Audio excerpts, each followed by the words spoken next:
you.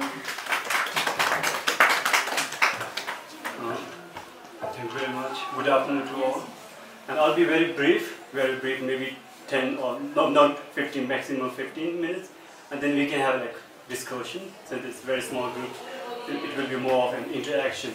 So now when it comes to Tibetan Plateau, there's so much we can talk about. Like the moment you hear about Tibet, it's always like political issues. There's so much. But something that is more important in recent years that scientists have come to talk about is the global significance of Tibetan Plateau. That's what I'm going to talk about. Now, Tibetan Plateau, it's a vast plateau. It's possibly the largest and the highest plateau ever existed in geological history. So it's very big, it's very vast. It has 2.5 million square kilometers, which is almost close to 2% of Earth's land surface. So it's very big, and Tibetan Plateau is called the roof of the world because the average elevation of this plateau is above 4,500 meters sea level. And if you go through a Google search and do a search and try to find out the highest peaks on Earth, you will find the first 100 on Tibetan Plateau, that to above 7,000 meters. So it's very high, and for the Tibetans, we have known that we are on a high land, and that's why we call ourselves highlanders. Or we also call ourselves the Tibet as a heaven that's surrounded by snow. So we knew that throughout history. If you read Tibetan history, you know that Tibetans call themselves a heaven that's surrounded by snow mountains, or a highland, or highlanders. So we knew that.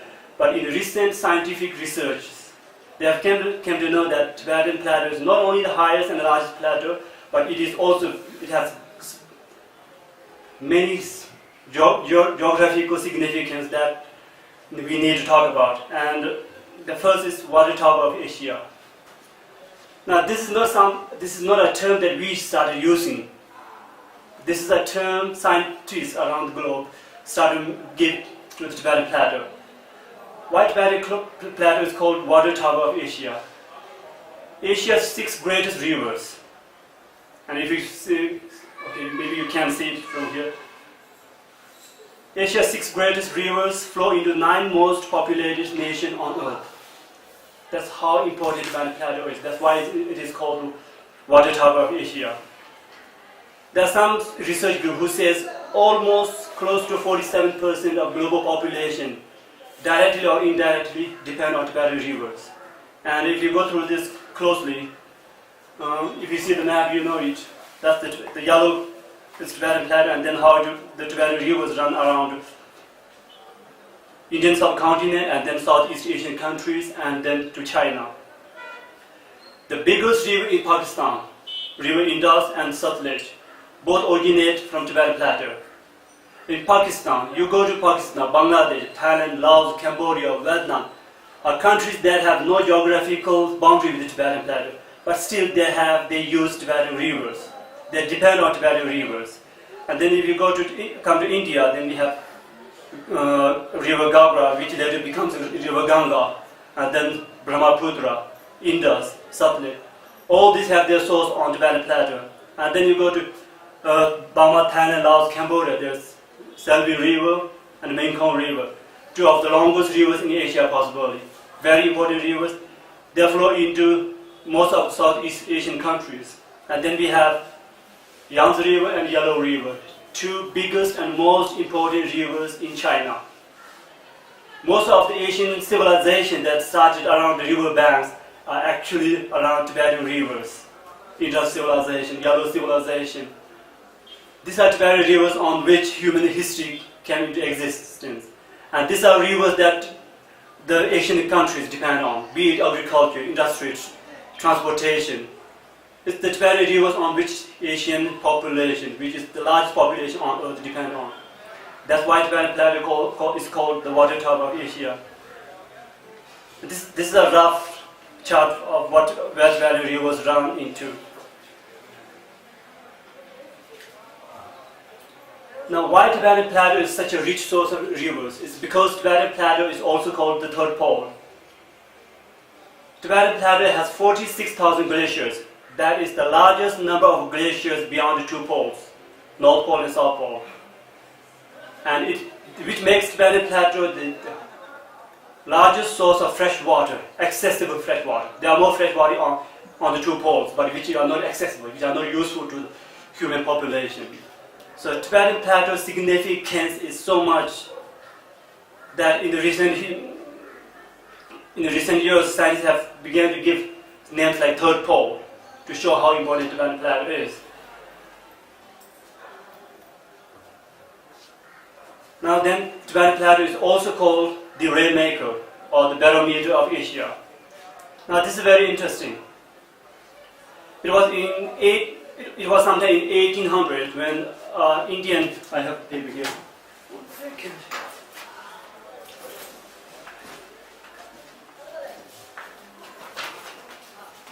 It was in 1882 when Sir H.F. Blandford, a chief reporter of Meteorological Department of India, who started to think that the Tibetan Plateau might be influencing Indian monsoon. That was 130 years back. And they issued the first prediction of monsoon based on Tibetan Plateau. And what he said was, the greater the snow cover on Tibetan Plateau, the weaker the monsoon in India. That was 130 years back. And the scientists these days, they have came to know that Tibetan Plateau actually influence and regulate the monsoon. And if you see this map, it's not only the Indian monsoon, it's all the westerlies and all East Asian monsoons. That's how Tibetan Plateau actually influence and regulate. It is said that because of the high plateau, because of the high altitude and intense sunlight, during the summer, the surface on the Tibetan Plateau is heated faster than other areas. And that's where the high pressure to low pressure, the current flows. And of course there are a few debates on how much it influences, but it's clear the scientific community agree that Tibetan Plateau actually influences. But there are a few disagreements about what happens in the month of October when there is again rainfall in South Asia. So basically these are the reasons why Tibetan Plateau is so important. Now going back to the third pole, and it's time we are talking so much about climate change and the global warming. And scientists have also come to know that because of the large presence of glaciers on Tibetan Plateau and the high altitude, Tibetan Plateau actually acts as cooler. Because of its high altitude, it actually kind of reduces the atmospheric temperature. If Tibetan glaciers are going to be melted, that's what the many IPCC and other scientific community have predicted, that within the next 40 or 50 years, a large portion of Tibetan glaciers may be completely gone. If that happens, the already warming global climate might be at a greater risk. And at the moment, the presence of glacier on Tibetan Plateau is kind of helping mitigate that effect. But if the Tibetan glaciers are going to be melted, then it also helps or increases the global temperature. The reason is the temperature rise on Tibetan Plateau is twice much more than the global average. Sorry, here I have, here, look, this one.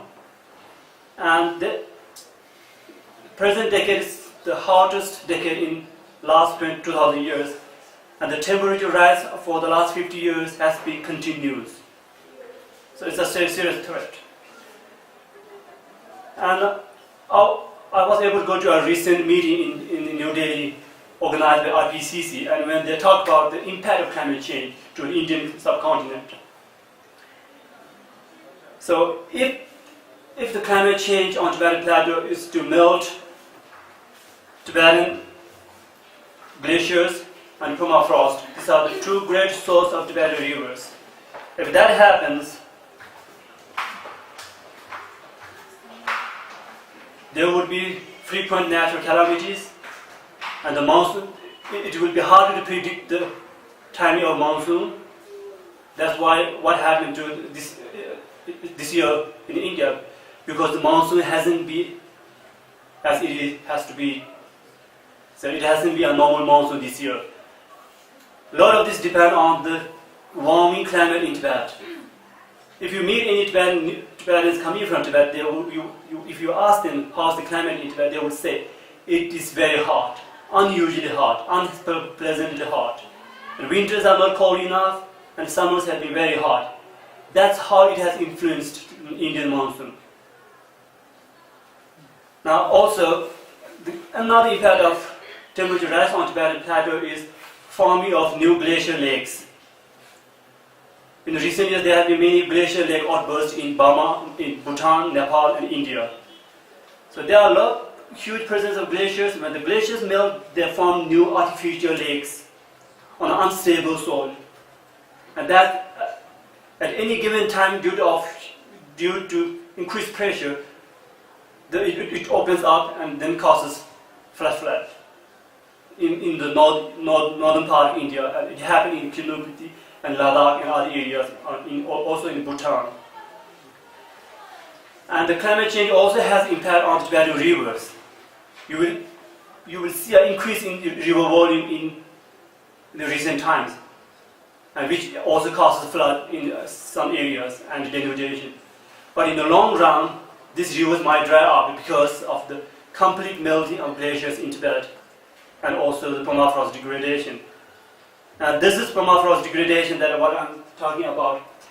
Tibetan Plateau is covered by permafrost. 70% of Tibetan Plateau is covered by permafrost. And because a continuous increase of temperature on Tibetan Plateau, the permafrost has been melting continuously. In the past, it has been a proper cycle. In winter it freezes, and summer it melts, and that's how it feeds the rivers. And the greenery of the plateau remains. But in recent years, there has been complete melting. What happens when the permafrost, that frozen ground, melts? Gradually becomes vacuum underneath, and that's when the soil, the grass slumps in, and it opens up, and the intense sunlight that present on Tibetan Plateau in the summer sucks in the moisture content, and gradually Tibetan Plateau becomes a desert. This will have a huge impact on the Tibetan community, of course, and the Tibetan landscape, but also greater implication to the Asian rivers. Rivers like Yangtze, Yellow, Mekong, and Salween, four of the greatest rivers in Asia, would gradually dry up because most of their sources are somewhere around permafrost regions from the wetland that present in the Tibetan Plateau. So there are some very serious issues. Now what we need to do is, how can we save that? If we can save the beautiful landscape of Tibet, as you can see here, it's very beautiful in summer. It's beautiful because there's presence of water underneath. There's presence of permafrost under the ground. And also the snow mountains. If we are able to preserve that, then we are able to preserve the continuous flow of Asian rivers. And also we are able to stabilize the monsoon. That's what we need to do. And then we will have more discussion. Yeah, discussion. So, to reverse it, what would you need to do? Yeah. Now that's Stop all the pollution. Yeah, it's very tough because the climate change is a global issue, Yeah. and there's like south-north issue always there. Yeah. So it's not easy because I have been to many of the climate change conferences, and there's always collision between the north and south block. Yeah. So what we can do on Tibetan Plateau is, there are some human factors. To reduce the number of tourists to certain areas, not necessarily to all areas. Certain areas need to be preserved, as the Tibetans have sacred mountains, sacred lakes, that we have maintained as sacred, but in fact they are very scientifical. To the Tibetans it might be sacred, but to the scientific community it has proved to be very scientifical, because we have sacred mountain peaks, sacred lakes. We are able to preserve them. Then we are preserving wetlands, source of many rivers. And then there are also, there is unreasonable development carried out in Tibetan Plateau by the Chinese government. I'm not saying all development is bad for the environment. Some are good and some are bad, but extensive and unscientific development carried out on Tibetan Plateau, like building of railway line on the permafrost region, which despite Chinese government took extra precaution to mitigate the effect, but still it has an effect. And then there's the extensive mining happening on Tibetan Plateau. And mining in Tibet are not underground mining, most of them are open pit.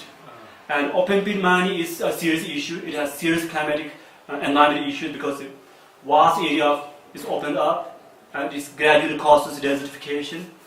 And the desertification is in Tibetan Plateau is unlike other regions. Unlike in India, there's atmospheric moisture. So if some grassland is dug up, something else will grow up there. But in Tibet, it's not like that. The soil, there's very little moisture content in the soil. On that, there's dry wind and intense sunlight. So if you open up, if there's open mining, it would gradually cause desertification. And desertification is so kind of, what do you call that? It's kind of plague that gradually eats up surrounding grassland.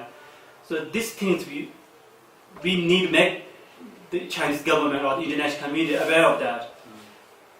And the other things like the international community has to do, like carbon emission reduction agreement that there is. These are very complicated, international politics. But what we can do is to make people aware that how important Tibetan Plateau is to the Indian government, to the Pakistani government, to Bangladesh, to Burma, Thailand, Laos. Because if they need the Tibetan rivers, they need to preserve Tibetan Plateau and the environment in there. If for that they have to pressure Chinese government to reduce the number of dams to be built, and the river Tempa or the Brahmaputra, there are 11 dams being planned on that river. So what happens with that? The volume of river that flow into India and Bangladesh would be reduced. So these are serious issues that can kind of mitigate if we address the issues. So I think there are a few things that we can do. And also to make people like you, as I made you know about the significance of Tibetan Plateau, you make it known to other people that Tibetan Plateau is not only important for the Tibetans, but for the international community as well. So, yeah, because I can imagine it must be a very fragile environment because it's so high and it goes through all these different. So to possibly do better ecological impact assessments on the area before they go and build. Exactly. Yeah. The problem in China is there are a lot of mining happening and the environment impact assessment prior to the mining are not carefully done. The competent institution will do it, but a lot of mining companies have their investors are central government officials or provincial government officials. So the investors in the mining companies are all high-ranked officials. So it's very difficult to stop the mining. That's why the environment impact assessment is always mostly diluted. Yeah. And I'm sure they're more worried about profits than rehabilitation afterwards. Or... Exactly. Yeah. But there are some good news as well. Very recently, Tibetan government in Lhasa, the anti-Chinese government, and the CS, Chinese Academy of Social Science, they came up with environmental impact assessment, a comprehensive, in which they address the issue of human factor as well as the global climatic reasons why Tibetan glaciers are melting. So that's like a positive sign because Chinese Academy of Social Science and the Tibetan government, if they have done something, they should mean something. They are going to do something. Yeah. So that's positive sign, I guess. And is any of the internet or other countries that are affected or possibly going to be affected, are they putting any pressure on the Chinese government to do more? On the Yanu Temple or the Brahmaputra River, I think there is a lot of pressure on Chinese government from India and Bangladesh. Okay. Because for the Indian government, the people in the northeast, Brahmaputra is one of the most important rivers for them, and building of dams that would have an ecological impact in the Tibetan area, would have a more greater implication to the Indian community. So there's always, every time Chinese leaders come to India, they always address the issue of Brahmaputra. So there is a pressure. And in the case of Indus River, which flow into Pakistan, and Pakistan has a very close relation with China, they also built a dam in the Tibetan part of area. So, despite being having that friendship, Chinese government did not inform the Pakistan government. So when it comes to building hydropower station, China is very firm, because for them hydropower station is what they say in the recent times is the alternate to coal, use of coal. So they are doing it extensively, and it might be difficult, but there are pressure, I guess.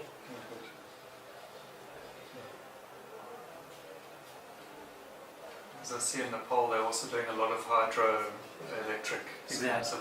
Exactly.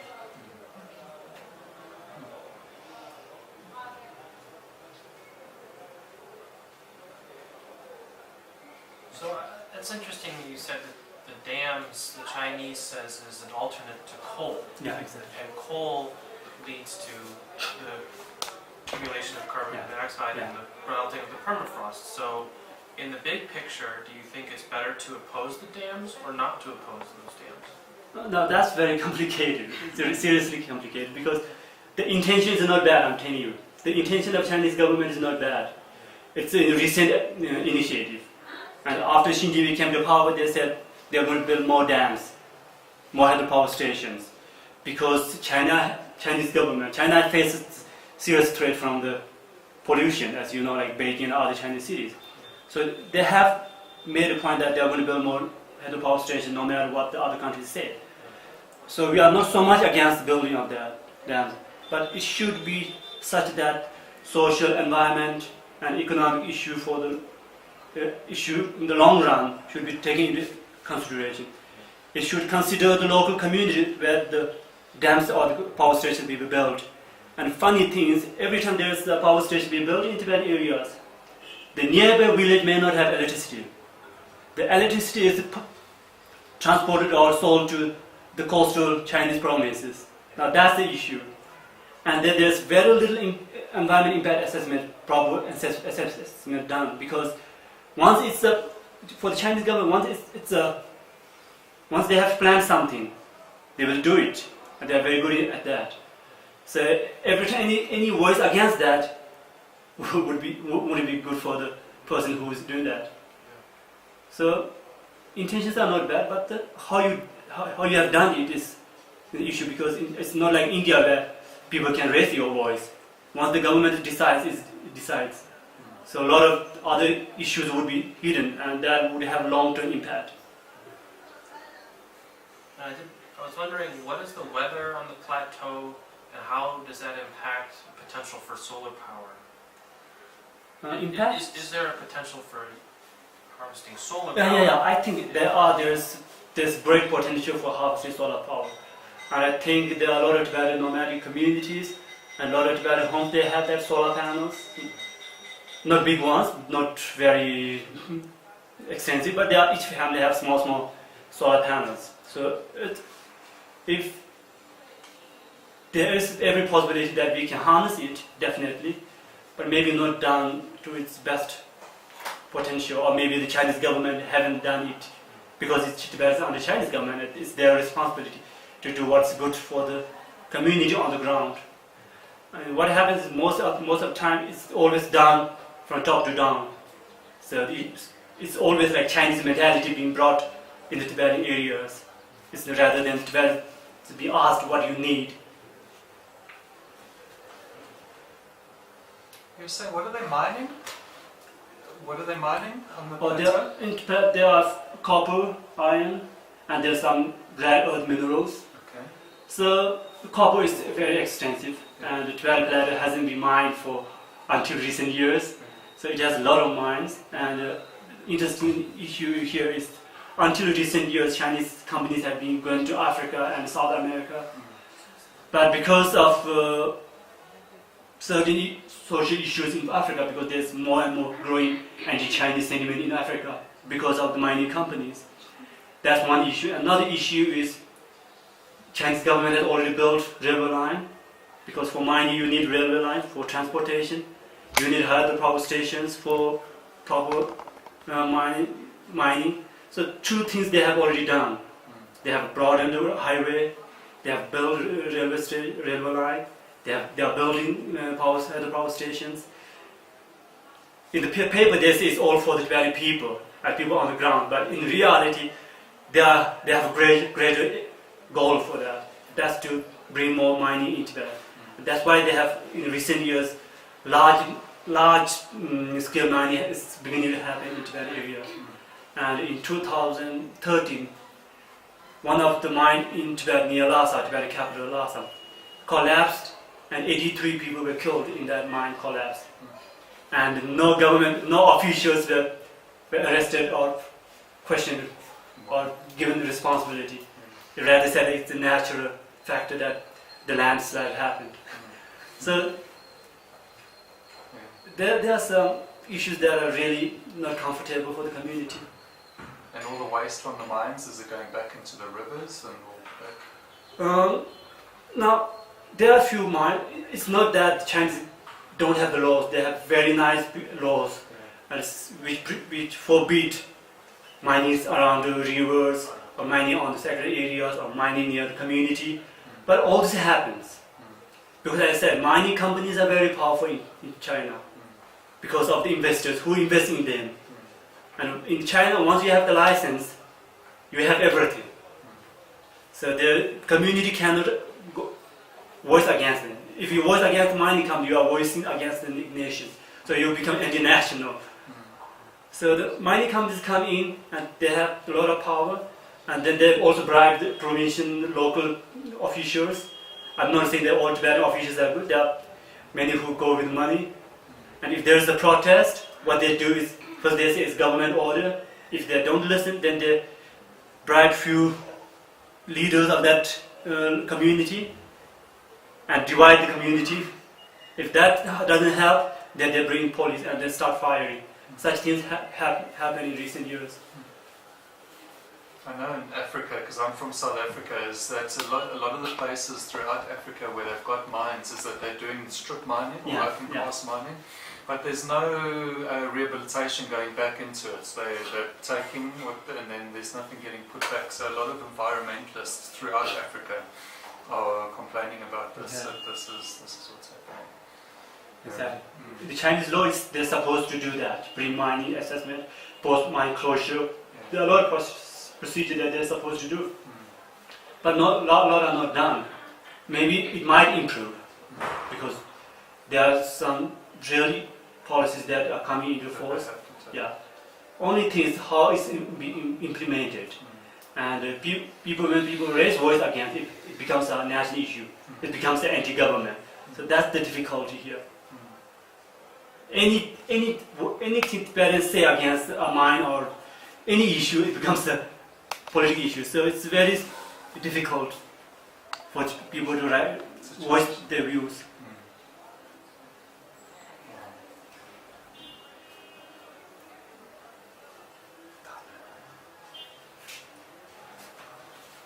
Thank you. Thank you so much for your attention. Thank you.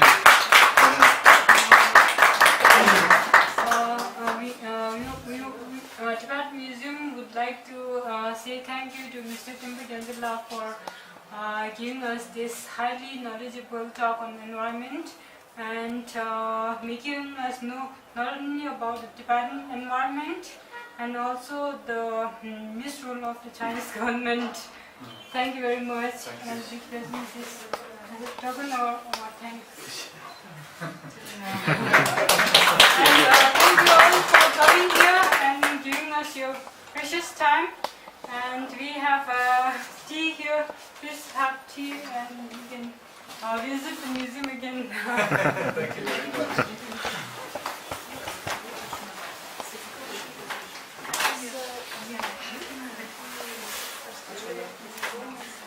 Bring up the issues in other parts of the world. Excuse me. I speak just a little bit.